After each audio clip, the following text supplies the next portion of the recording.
por Marcos, capítulo de número 1, versículo 32.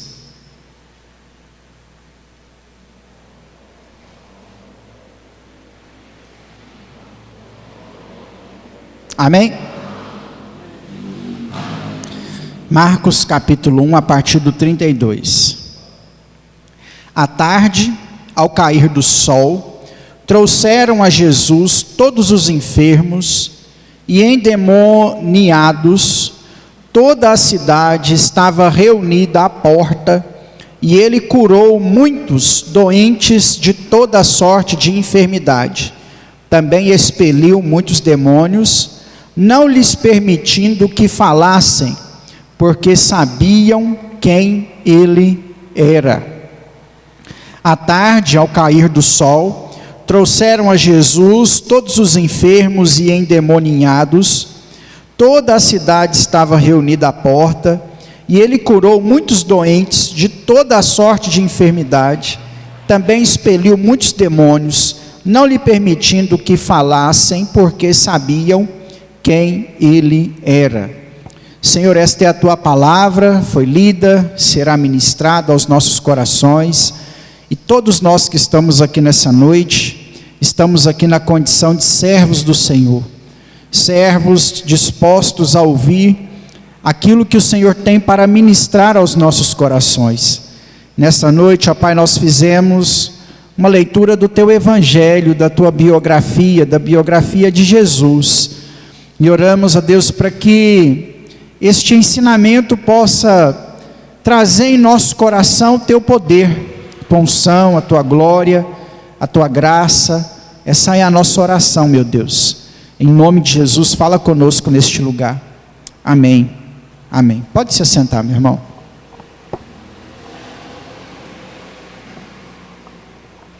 Maravilha. Louvado seja o nome do Senhor. Irmãos, esse texto, ele relata sobre o princípio mesmo, o início do ministério profético de Jesus, né? São quando os primeiros sinais, os primeiros milagres estão começando a acontecer, e é logo no evangelho de Marcos, né? Nós ainda estamos no capítulo de número 1, não é verdade? Está bem no início do ministério mesmo. Os sinais estão começando a acontecer, e é interessante porque muitas vezes na leitura bíblica, nós pensamos que todos os milagres de Jesus estão descritos nos evangelhos, e nem todos os milagres estão detalhados dentro do evangelho, né? Às vezes nós temos curas, muitas curas registradas nos evangelhos, de surdos, cegos, paralíticos, mudos, lunáticos, morto que ressuscitou, leprosos que foram curados, libertos de sua lepra.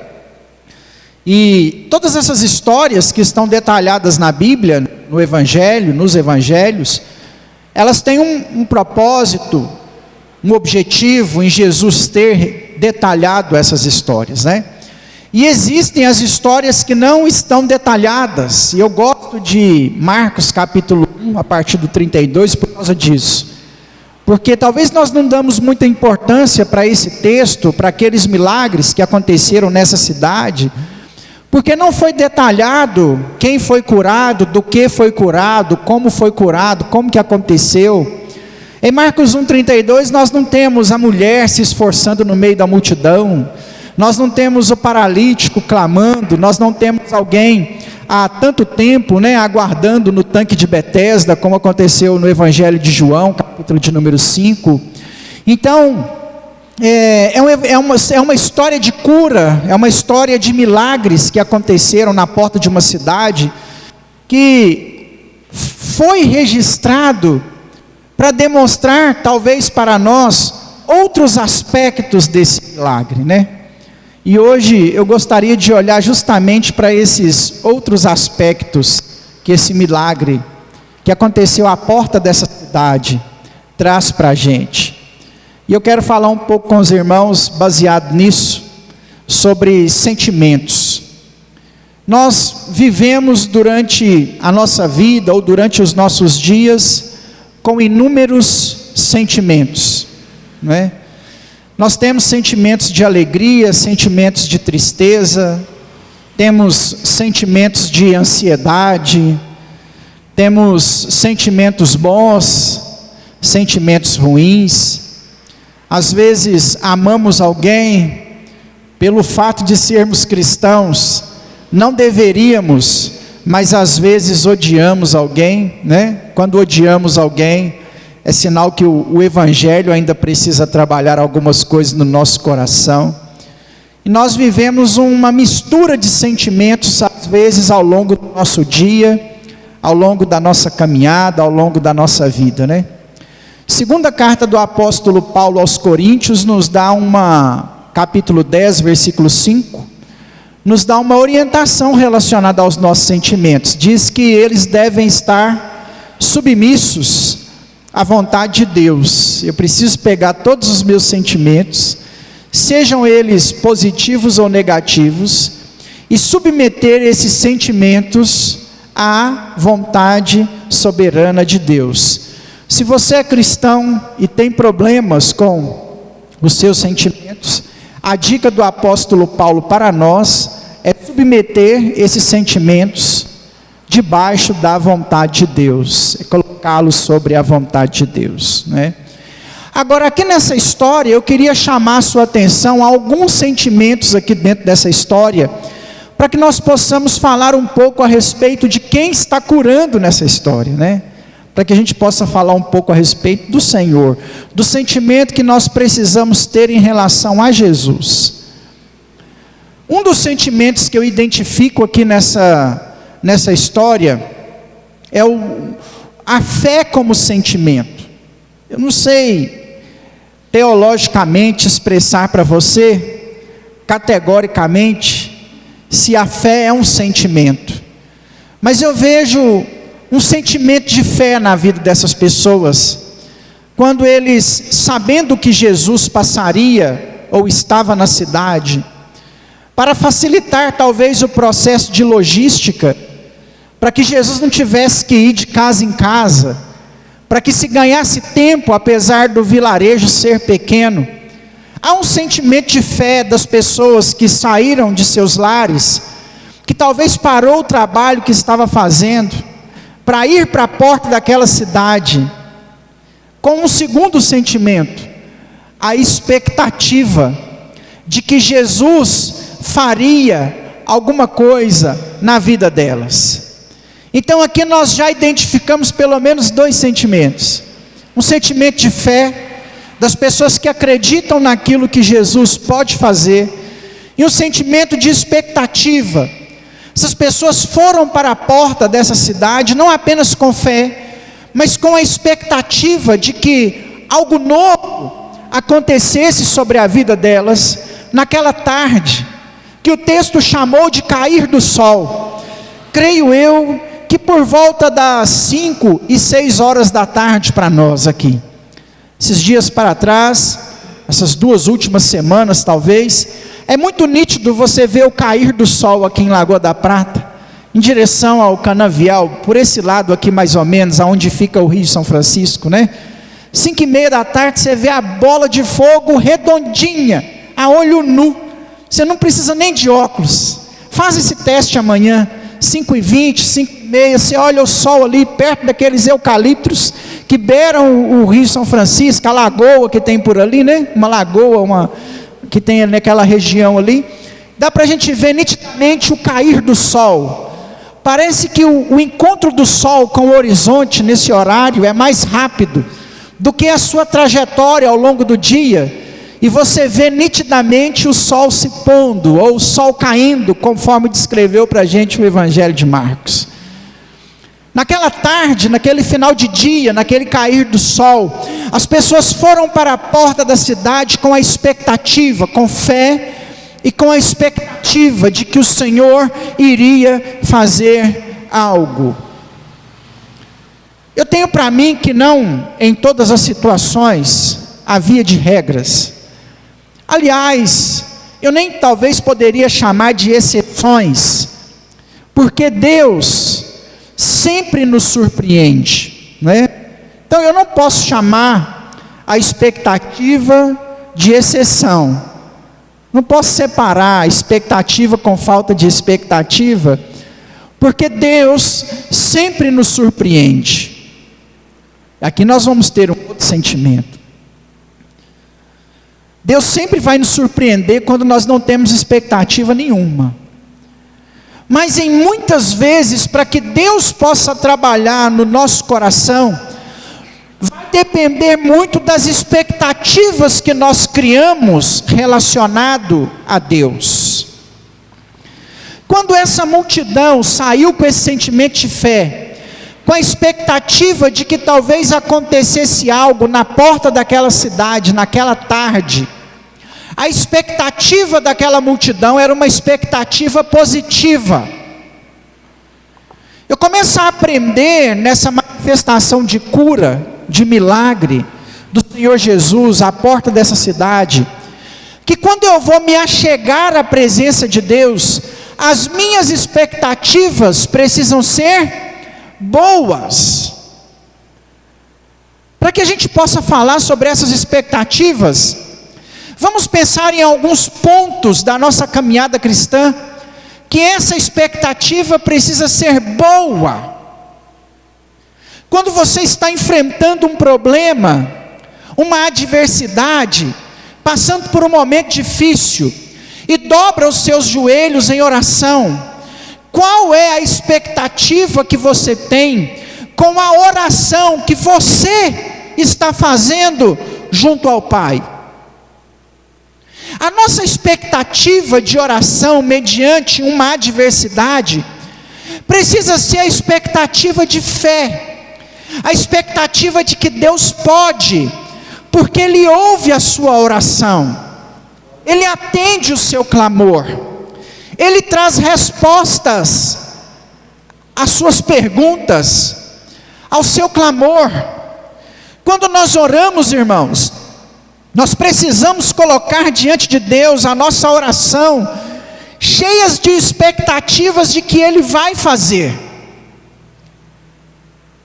Seria errado, equivocado, seria hipocrisia eu orar a Deus sem boas expectativas, sem as expectativas daquilo que eu sei que o meu Deus pode agir ao meu favor. Então a minha oração, ela tem que ser uma oração com boas expectativas relacionadas a Deus. Talvez você está frio, ou está descrente, ou está desacreditado, porque a sua oração está sem expectativas daquilo que Deus pode fazer.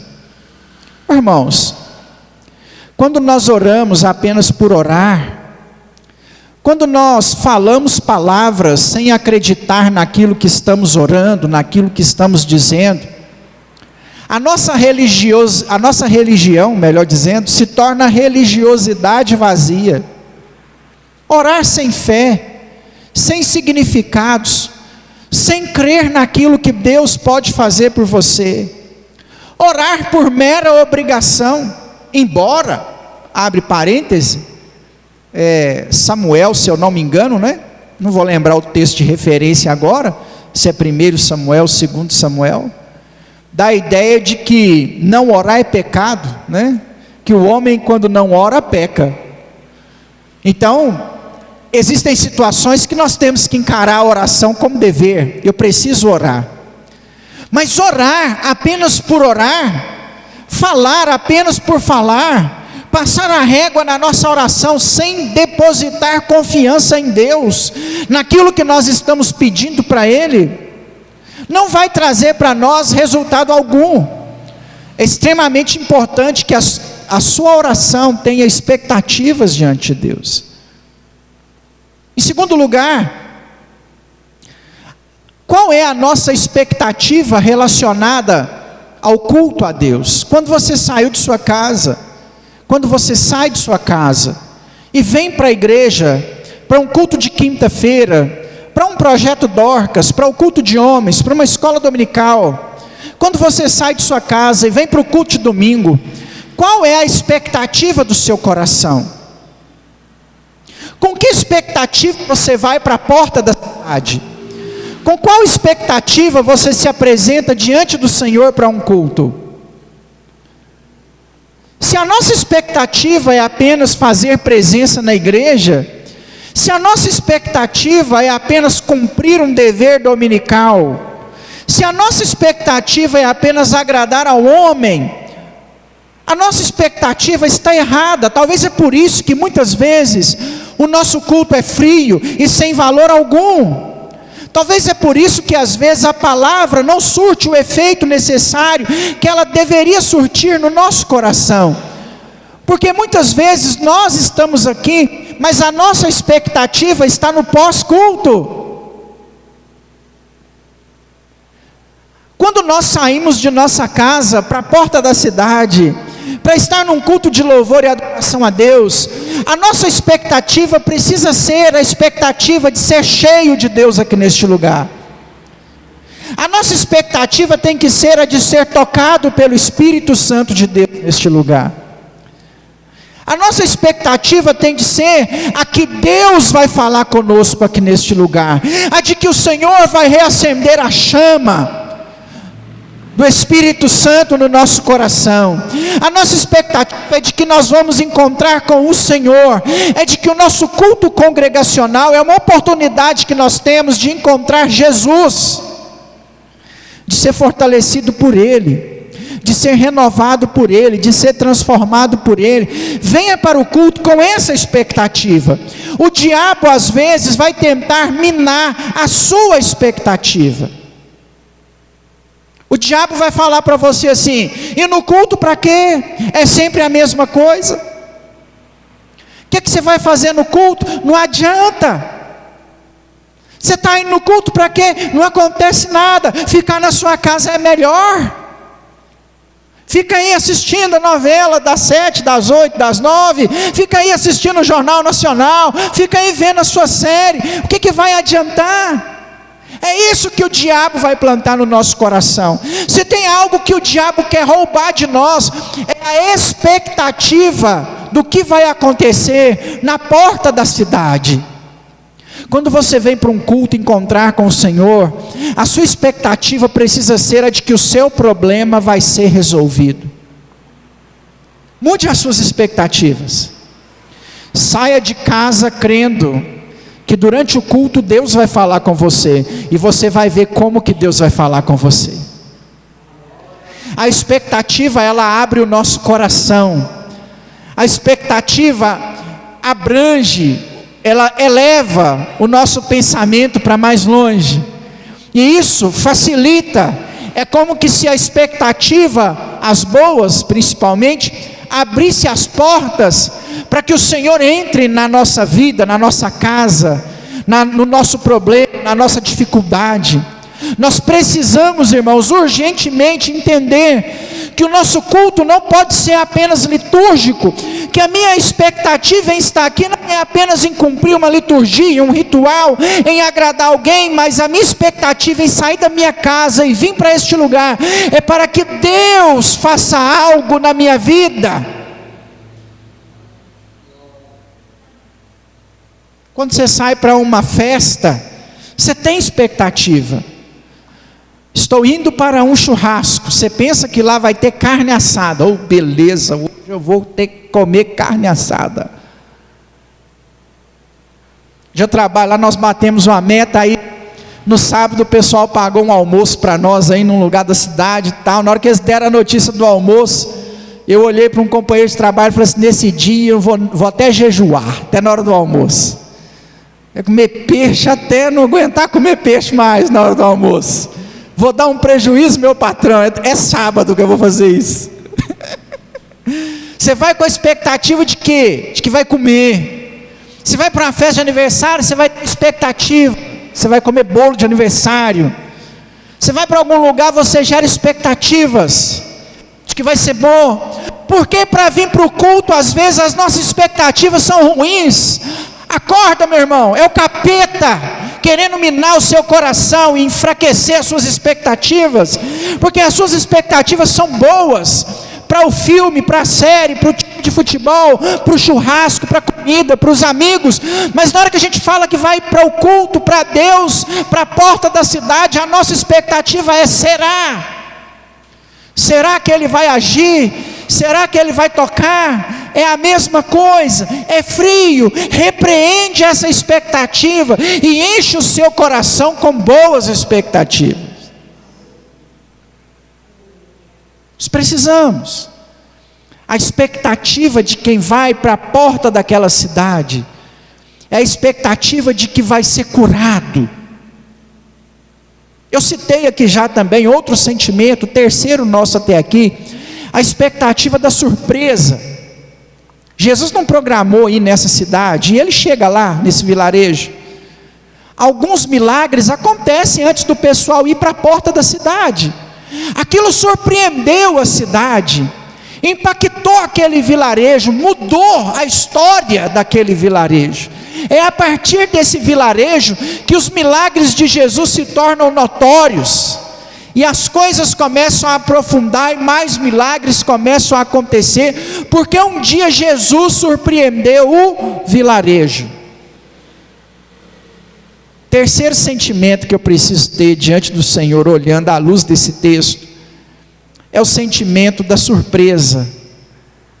Aprenda uma coisa: você serve a um Deus que sempre vai te surpreender.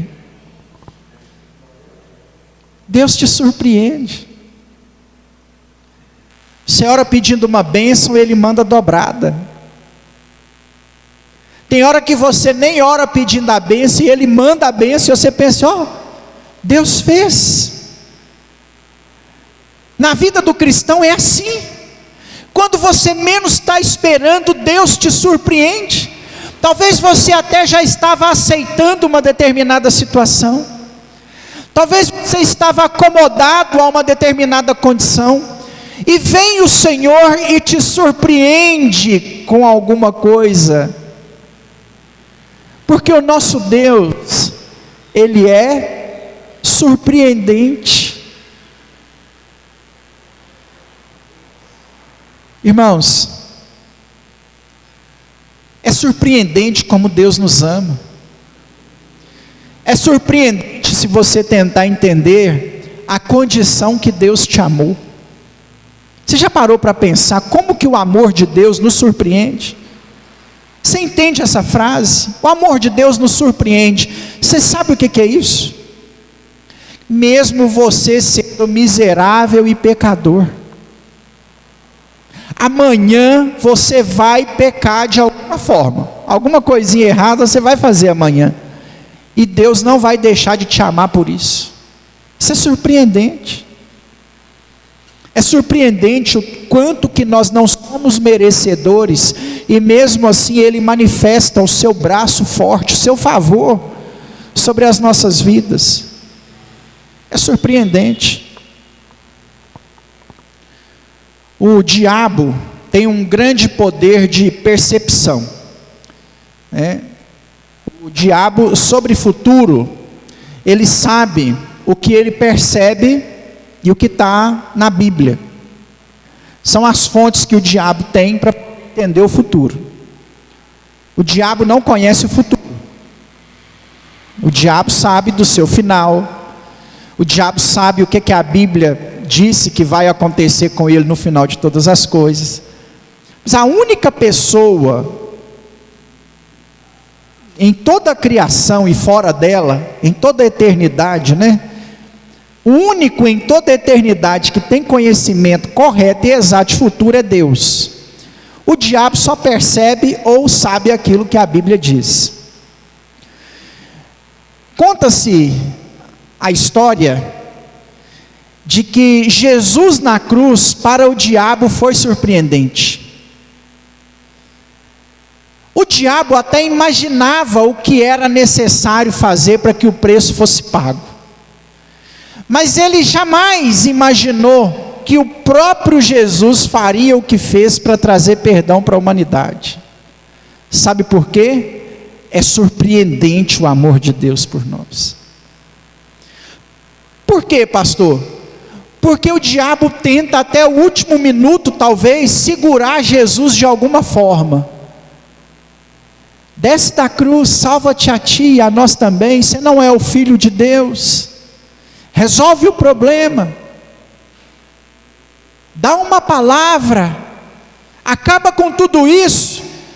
Talvez os pensamentos do próprio Jesus homem eram: não preciso passar por tudo isso. O próprio diabo ficou surpreendido que ele resistiria até o final, até a morte, morte de cruz.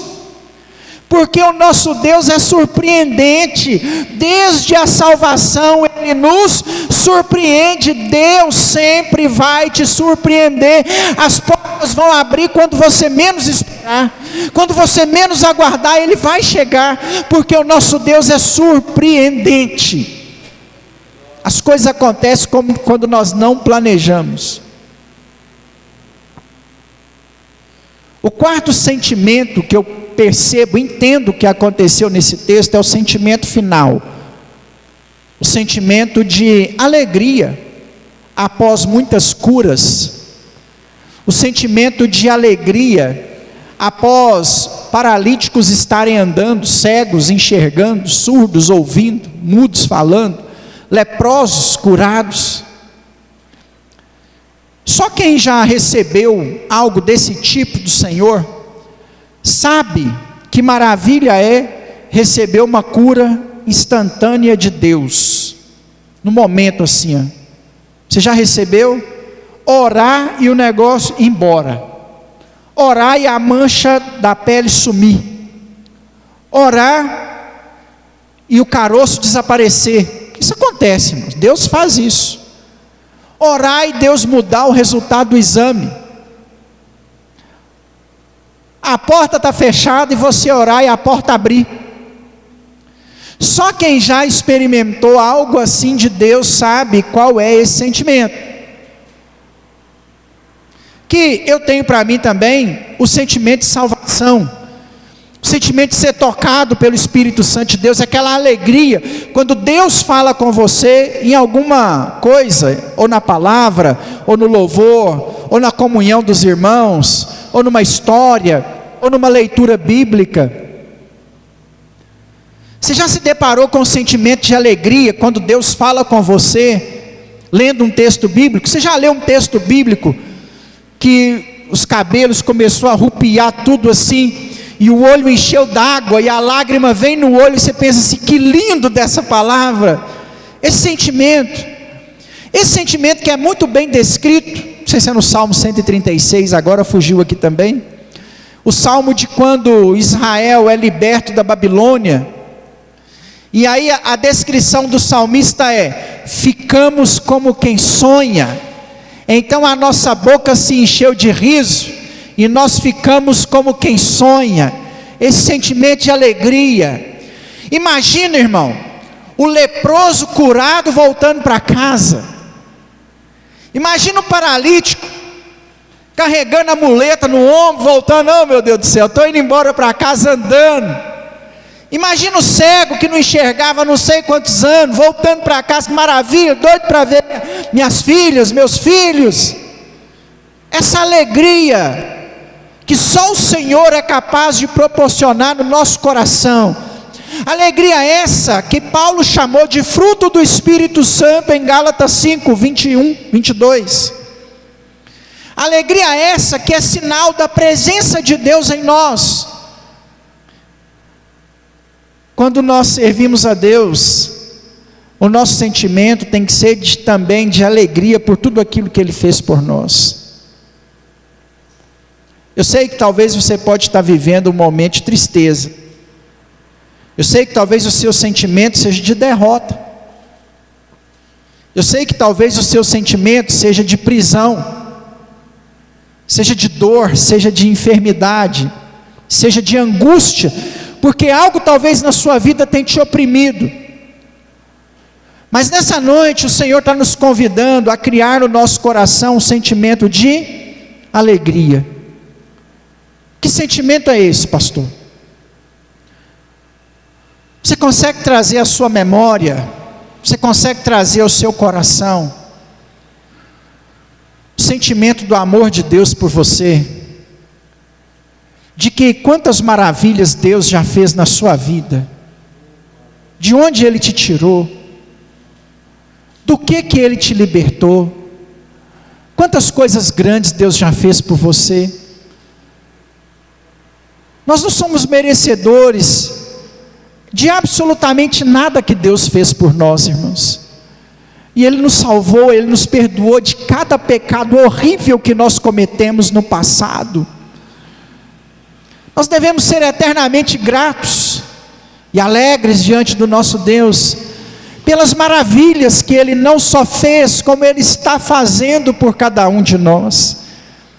Sentimento de alegria, porque o Senhor está aqui nessa noite, falando ao seu coração.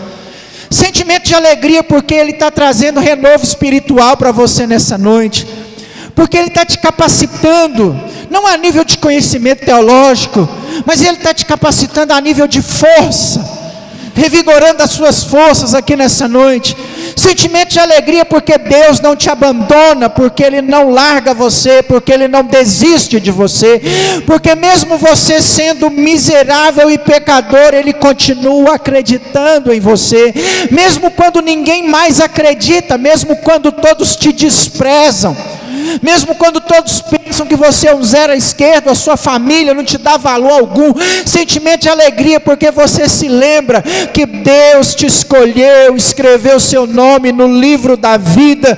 Isso talvez não, certamente é a coisa mais maravilhosa que Deus poderia fazer por você, te salvar, te libertar do mundo das drogas, te libertar do álcool, te libertar do vício, te dar um casamento abençoado, uma esposa, um marido escolhido, separado por Deus.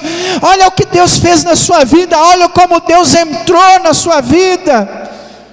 Esse sentimento de alegria se mistura com muitos outros, porque é um sentimento de débito, só que é um débito bom. Quem entende esse sentimento, não abandona Deus.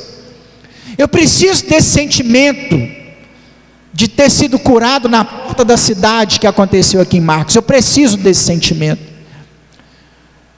porque só quem tem esse sentimento, permanece de pé. Eu que estou com o microfone aqui na frente, né? Então o testemunho é meu, mas eu sei que Deus fez muita coisa na sua vida também. Irmãos, eu tenho um sentimento de débito com Deus muito grande, porque o que Deus fez na minha vida não é brincadeira.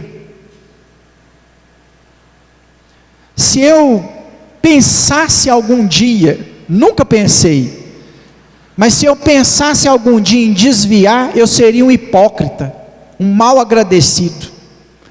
Porque o que Deus fez na minha vida é maravilhoso demais. Era para mim estar aqui falando com você, era para mim ter virado um usuário de droga, não era para mim ter sido alguém que constituiu família, não era para ter sido alguém que teve esposa, filhos, não era para ser alguém que tem o privilégio de servir a Deus na função que sirvo.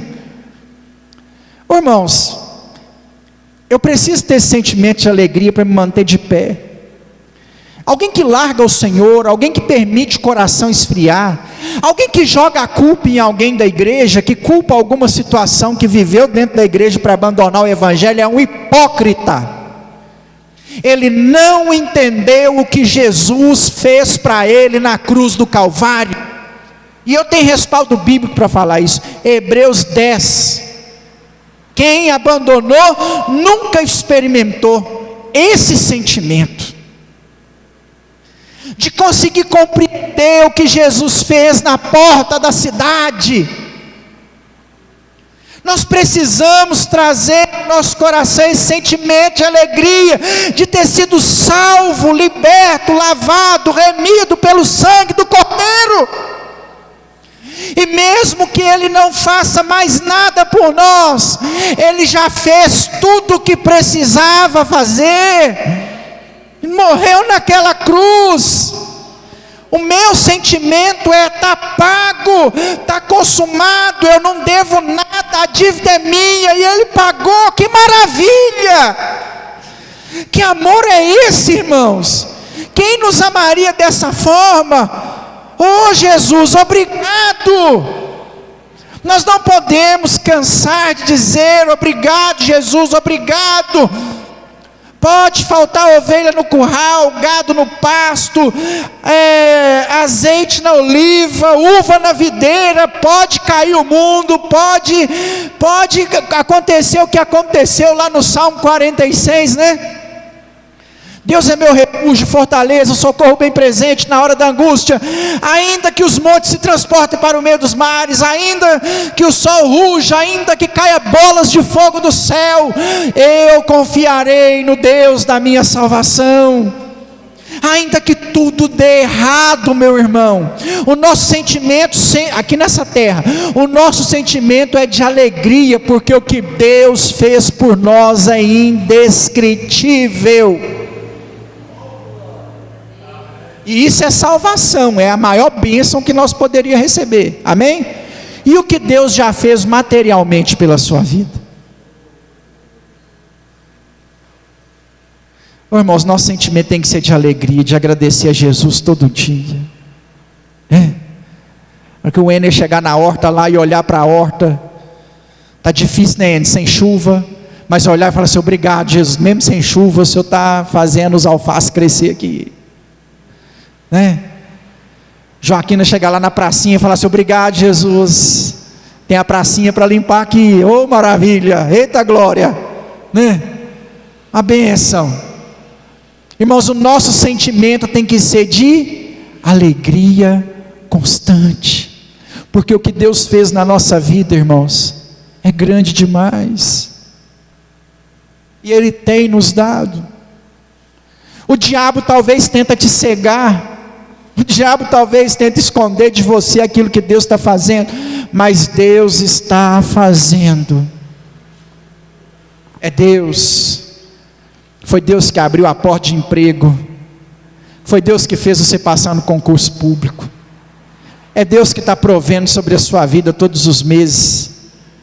Não é o empresário, não é o dono da empresa, é Deus que está cuidando de você, porque é Deus que faz essas coisas na sua vida.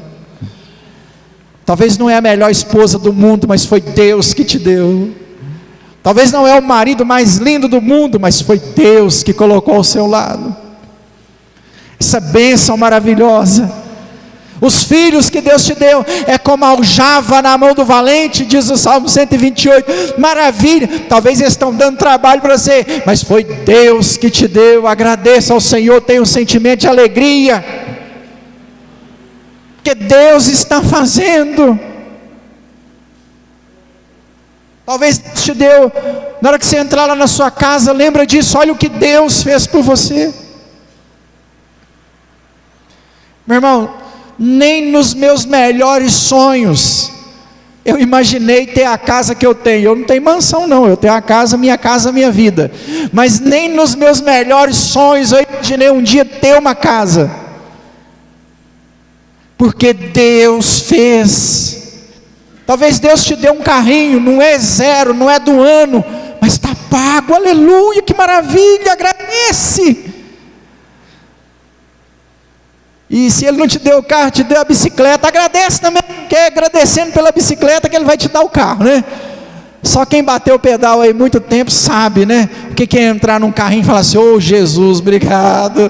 Eu lembro quando eu ia para a igreja de bicicleta, Senhor, o que o Senhor faz na minha vida? Eita bênção maravilhosa, glória a Deus. Traz à sua memória o sentimento de alegria, porque Deus tem cuidado de você, irmãos.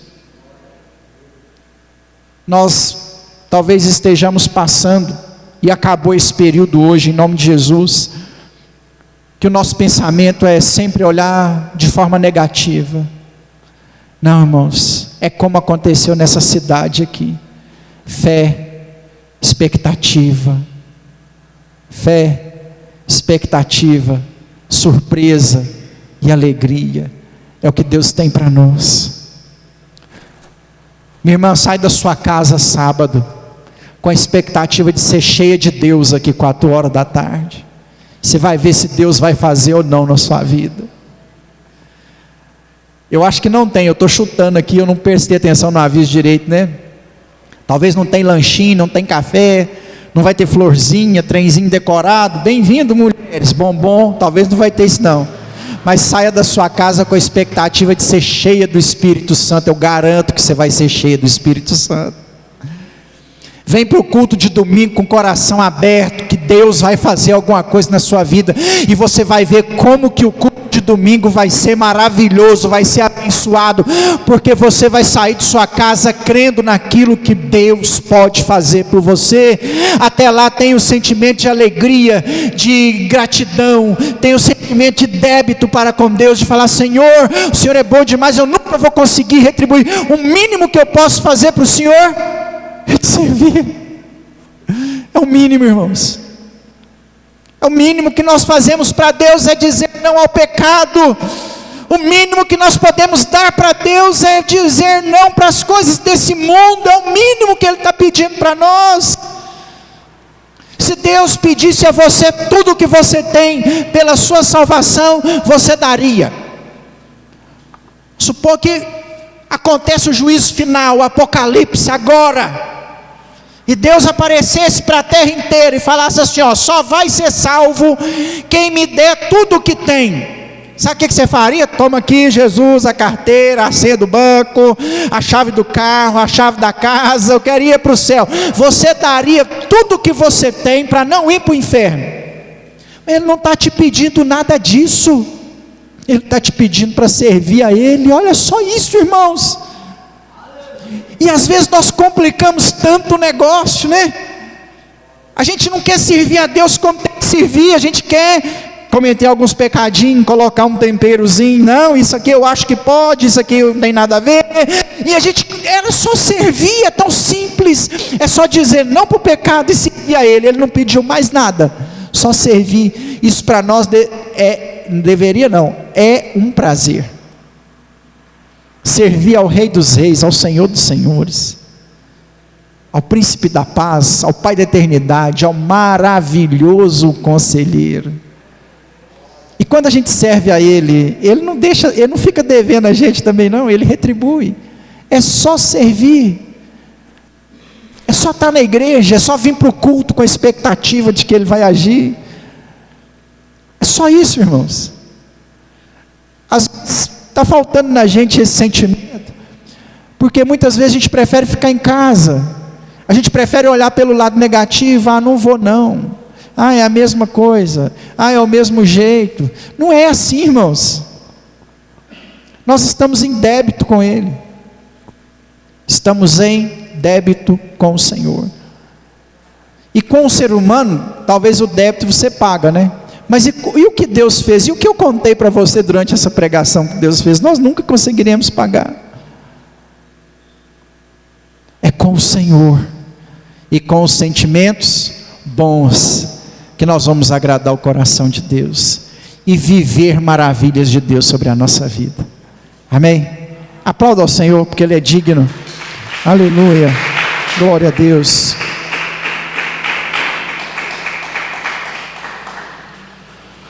Se coloque de pé, vamos orar, enquanto a Márcia canta ao Senhor ali mais uma canção.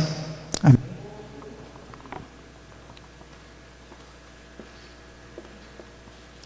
Feche seus olhos.